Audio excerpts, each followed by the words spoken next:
It was a splendid morning on the island of Sodor. James was feeling very pleased with himself.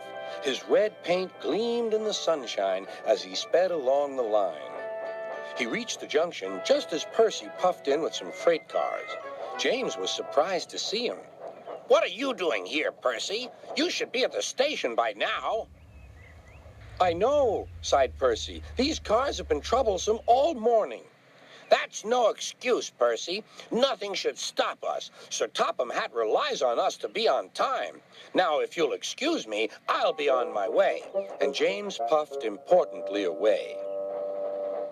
Bossy buffers, muttered Percy.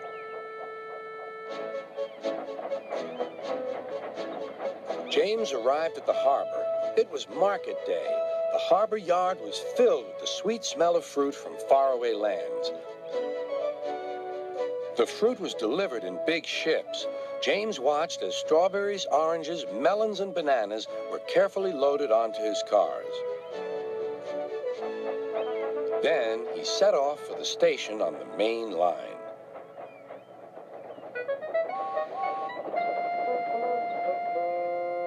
On the way, he met Thomas. Really reliable. That's me, panted James. Pity the same can't be said for Percy. Goodbye. What was all that about? Gasped Annie and Clarabelle. That was trouble. Trouble for James. Just wait and see. Percy was back in the yard and busy shunting. He had the cars in good order and was making up for lost time. But the station master had bad news. What's happened? Asked Percy's driver. James's brakes have jammed. We need Percy's help right away. Percy quickly set off to the rescue.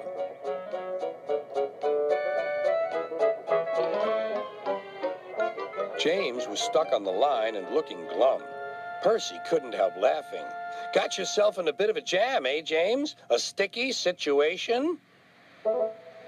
Be quiet. It's not funny having jammed brakes. And not very reliable either. I'm surprised you let it happen, James. Nothing should stop us engines. That's enough, Percy, said the driver. Can you push these cars? Of course I can. There's no time to lose. James has done too much of that already. James angrily hissed steam as Percy was coupled to the cars. Off we go, said Percy. I'll have to go fast to get there in time. Those big engines are so unreliable. Be careful, Percy, called his driver, but Percy was in a hurry.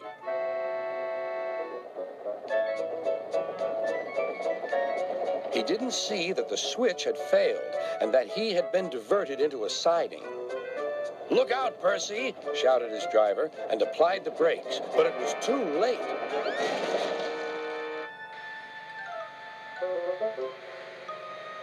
The driver and fireman had jumped clear, but squashed fruit squirted all over Percy.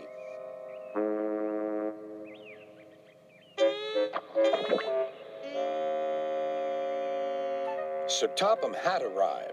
Percy, you are not to blame for the switch failure, but I do not run a jam factory. Yes, sir. No, sir. And Percy squelched sadly away.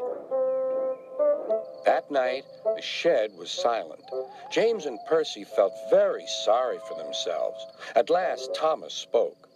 You know, he said to no engine in particular, there's more than one way to get jammed. We all learned that today. Still, there was silence. What's more, we also learned that sometimes when engines help each other out of a jam, things can still go wrong. So, said a voice, so that means we learned a lot today, and therefore... Then came a chorus. We're really useful engines after all.